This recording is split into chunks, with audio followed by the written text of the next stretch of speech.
Febrero fue un mes rarísimo en lecturas y quizás por eso me hace ilusión compartirlo también. La verdad es que yo prefiero tener la suerte de leer cosas fantásticas y además de disponer mucho tiempo, tanto para leer como para quedarme rumiando un poquito después de haber leído, para chusmear cosas vinculadas con lo que leí, algo así como lo que pasó en enero. Pero la verdad es que también disfruto cuando no sucede eso y cuando la realidad hace que ni tenga tanto tiempo para leer tranquilamente como me gusta, o que directamente no me tope con unas lecturas que me fascinen. Y eso es lo que pasó en febrero. Y al final también está bien, un poco porque somos humanas, vivimos en este mundo, y otro poco por discutir con esta carrera en la que parece que estamos por ver quién lee más, cuántos libros leíste. Claro, como no tenemos suficientes exigencias, el punto es que en febrero tuve lecturas espectaculares, algunas más tranquis, un descubrimiento que agradezco muchísimo y hasta un libro que odié, pero que quiero compartir para conocer opiniones. A ver, ¿qué es lo que hacemos con los libros que no nos gustan? A principios de febrero terminé el curso Lorca y su teatro que estaba haciendo desde hacía un par de meses y que diseña, organiza y dicta con muchísimo profesionalismo y muchísima generosidad Belén de Rutas Teatrales, proyecto que no me voy a cansar de recomendar, es espectacular, todas las propuestas de Rutas Teatrales las recomiendo muchísimo. Claro, evidentemente quedé sumamente tomada por esa experiencia y probablemente siga un rato más en torno a Lorca, su mundo, el de sus allegados y sobre todo el de sus allegadas, el de sus compañeras de ruta, tanto menos conocidas que él y que algunos otros de sus amigos, no necesariamente menos talentosas e incluso no necesariamente menos prolíficas, pero sí casi totalmente silenciadas, para sorpresa de nadie. Empecemos con las lecturas teatrales. Me habían quedado pendiente dos obras del curso de Federico García Lorca y su teatro, y justo eran una del Lorca más joven y otra del más adulto. De hecho, la última obra que se estrenó en vida de Federico García Lorca antes de que lo asesinaran los fascistas que hoy parecen volver a tomar la escena. La primera obra era Mariana Pineda, una obra que a mí me genera ciertas contradicciones porque tiene frases que me resultan muy épicas y muy interesantes. Me interesa mucho la búsqueda de Federico. Eh, Él decía que en general los héroes tienen su estatua y su dramaturgo y que él quería ser el dramaturgo de Mariana Pineda y eso por supuesto que me toca el corazón y se lo agradezco muchísimo. Sin embargo, a mí personalmente es una obra que me cuesta. La había leído hace muchísimos años y esperaba hoy leerla con otros ojos. Segura la leí hoy con otros ojos, evidentemente. Pero, pero en donde a mí me cuesta ver a la heroína de la que se trata. Yo veo más bien una mujer que creyó, yo más que una obra de grandes actos heroicos, veo una obra de grandes traiciones, ¿no? Y veo la disputa masculina por la posesión de una mujer, por quebrar su voluntad, por ser los ganadores, los elegidos por ella. No sé, a mí es una obra que me cuesta. Saltando hacia la otra punta de la dramaturgia de Lorca, leí Doña Rosita la soltera o el lenguaje de las flores, la obra que estrenó en 1935, unos meses antes de que lo asesinaran. Es una obra que a título personal era muy interesante y probablemente por eso no me animaba a leerla. Total, la leí y contra lo que yo misma pensaba, la disfruté muchísimo. Hice caso a las recomendaciones de mis compañeras del curso Lorca y su teatro y definitivamente la disfruté y la agradezco.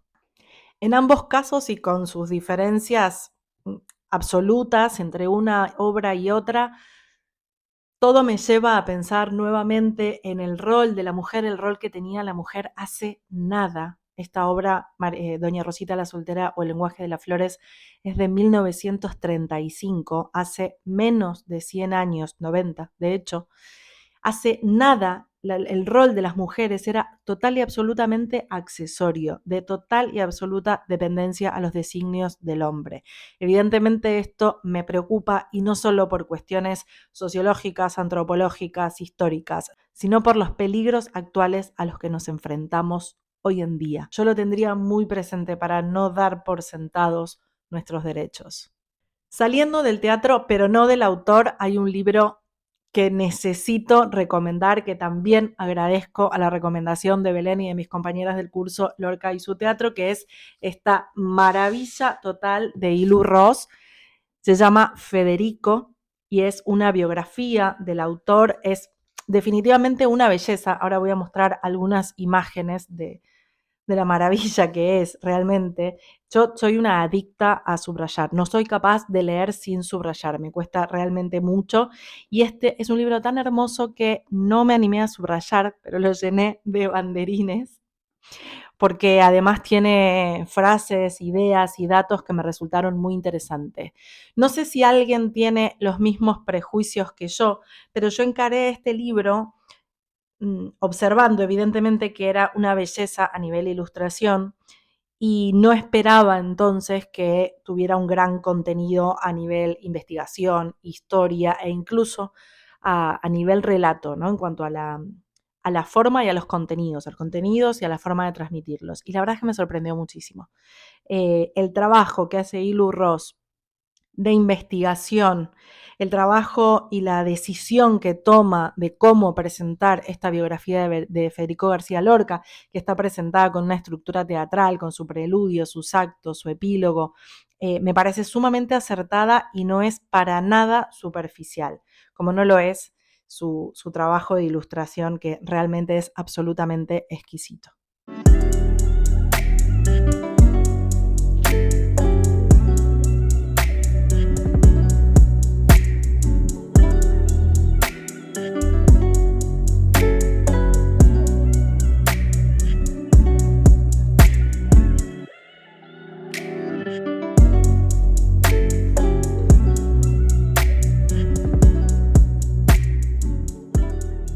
Yo he nacido poeta y artista, como el que nace cojo, como el que nace ciego, como el que nace guapo, dijo Federico alguna vez, y Lu Ross lo rescata para iniciar su biografía que le hace total y absoluta justicia. Saliendo de la absoluta belleza que es este libro Federico de Ilu Ross y saliendo incluso del mundo Federico García Lorca y del mundo teatral, como no quiero terminar este video con la parte fea, voy directo al grano. No voy a hablar del libro que no me gustó. A ver, sí voy a hablar del libro que no me gustó, no voy a decir cuál es. No le veo nada positivo a, a mencionar propuestas que no fueron de nuestro agrado por el motivo que sean.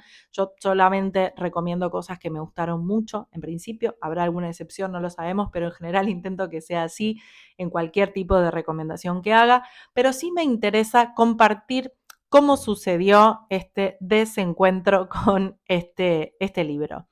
Una conocida a la que le tengo mucho aprecio publica en Instagram que estaba reordenando su biblioteca y tal, y que regalaba algunos libros. A cualquier bibliófila supongo le pasaría lo mismo. Yo levanté la mano, dije quiero y ya veremos de qué se trata. Total que me regaló uno de estos libros y en cuanto terminé la biografía de Federico, dije, bueno, vamos a romper, a salir completamente a otro mundo y efectivamente, ese objetivo, check. No había por dónde entrarle. Yo por lo menos no tenía por dónde entrarle a esta propuesta. No entendía realmente, me costó muchísimo entrar en el clima, en el mundo que propone la autora. Los personajes me parecieron sumamente chatos, la argumentación, la propuesta narrativa me parecía completamente inverosímil, no entendía hacia dónde iba.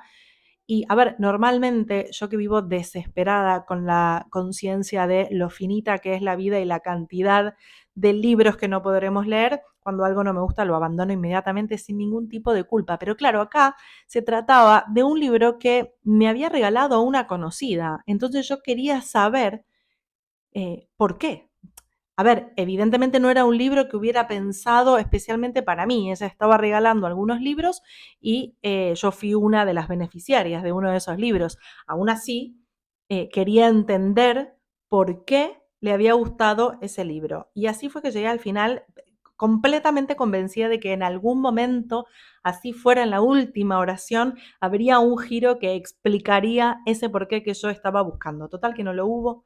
Padecí el libro del principio hasta el final, nunca entendí qué tenía de positivo busqué la manera, le escribí a esta conocida a la que tengo tanto aprecio, pidiéndole que me contara sobre este libro. No hizo falta más para que largara inmediatamente que no me había querido decir nada, pero que había odiado ese libro, que no le había gustado para nada, que le parecía en síntesis una porquería. Ella fue mucho más elegante, más extendida, pero en síntesis, que coincidíamos las dos en que el libro era una porquería. Alta traición a la patria la que sentí. El nivel de escándalo que le hice, pero quería, ¿cómo no me vas a avisar? Claro, el razonamiento de ella había sido, no voy a influir en la subjetividad de su lectura. Y me dijo, supuse que si veías que estaba regalando libros sería porque no me gustan. Jamás supuse eso, y eso es lo que sí quiero compartirles. Quiero preguntar, en realidad, ¿qué es lo que se hace con los libros que a una no le gustan? Porque yo ese todavía lo tengo ahí y no me decido qué hacer. Lo que estoy segura es que no se lo voy a dar a nadie a quien le tenga aprecio. Pero me encantaría saber qué opciones hay, qué opciones manejan, cómo gestionan esa situación. Me resulta de mucho interés, así que voy a aprovechar este desencanto total con una lectura y este malentendido con mi conocida para invitar a un debate, a ver quién se prende. Finalmente, mi gran hallazgo del mes fue una absoluta belleza. Tocó leer en digital, así que te dejo la imagen de Intimidades de Katie Kitamura, un libro que amé, que devoré en una tarde, que me hizo entrar inmediatamente en el clima que propone. Seguí a los personajes muy, muy de cerca y disfruté mucho de una propuesta que me pareció diferente por varias cuestiones. La principal, porque la protagonista es traductora y traductora en simultáneo y además trabaja en la Corte Interamericana, con lo cual tiene que traducir a personas acusadas de crímenes de lesa humanidad. ¡Wow! Todo lo que tenga que ver con traducción es un tema que a mí me interesa, que me genera mucha curiosidad. Entonces suelo estar mirando, leyendo o escuchando cosas vinculadas. Pero las personas que no solo manejan varios idiomas y son capaces de traducir de uno a otro, sino que encima realizan una traducción en simultáneo, para mí tienen superpoderes. Si encima los ubicamos en espacios tan específicos, de tanta relevancia como pueden ser traducir a personas acusadas de crímenes de lesa humanidad, bueno, escala absolutamente en mi línea de absoluta admiración. La temática evidentemente a mí me tenía atrapada desde el momento uno y la autora me agregó una cantidad de capas de sentido y de cuestiones que jamás había pensado. Por ejemplo, lo performativo. ¿Cómo puede influir el tono, el acento, el modo de enunciar una traducción en la percepción que se tenga de diferentes declaraciones? Esa es una de las cosas que me maravilló absolutamente. Y por otro lado, más allá del argumento y la historia en sí misma, que me resultaron sumamente interesantes, me gustó mucho el uso que hace de los silencios en la historia, los silencios de los personajes, los silencios entre los personajes. Me pareció de verdad un trabajo absolutamente exquisito, teniendo en cuenta, además, que se trata de personajes que están encargados de traducir, entendiendo la traducción como lo que habilita la comunicación. Me pareció maravilloso, lo recomiendo muchísimo. Y claro, encima de todo, como ese fue el libro del mes del Club Dul, decime un libro que sigo recomendando sostenidamente, tuve acceso a una entrevista a la autora que me pareció tan encantadora, tan encantadora, tan generosa, tan amable, con una escucha tan activa que realmente me sorprendió. Y dentro del intercambio que tuvieron en esa entrevista, apareció mencionada La separación, otra de sus novelas, y hacia ella fui inmediatamente. ¡Buah! Otra propuesta completamente diferente, pero igual de atrapante, por lo menos para mí también, como Intimidades. La separación la leí muy, muy rápido, pero porque no podía soltarla, estaba completamente metida en la historia. También hay un tema ahí con los silencios, con lo dicho, con lo no dicho. Me resultó sumamente interesante también lo performativo de los vínculos y de los roles que ocupamos. En esta novela, la protagonista recibe un llamado, un pedido de su ex suegra para que vaya a buscar a su ex marido en un pueblo recóndito de Grecia. La particularidad es que su ex suegra no sabe que es ex, no sabe que hace 6 meses que su ex marido y ella ya no son pareja. Todo lo que sucede de ahí en más es sumamente interesante, incluidas algunas decisiones que toma la autora a nivel argumental que me parecieron sumamente atinadas, sorpresivas para mí y que disfruté muchísimo de leer. Hasta aquí mis lecturas de febrero. Pasamos por la belleza de la biografía de Federico, de Ilu Ross, revisitamos alguna de sus obras de teatro y en mi caso visité por primera vez otra. Descubrimos a Keiti Kitamura, esta autora fantástica, y pasamos por la experiencia de leer un libro que no nos gustó gracias a un malentendido. Me encantaría saber si leíste alguna de estas propuestas, alguno de estos autores, autoras, alguna de estas novelas, si alguna te genera intriga, si tienes algún prejuicio, por ejemplo, con alguna de estas propuestas que te impide acercarte a ellas. Y también, ¿por qué no?, que me compartas tu opinión. ¿Qué es lo que se hace con los libros que no te gustaron y no vas a regalárselo ni a tu enemigo? Nos vemos en las próximas lecturas. Gracias por estar.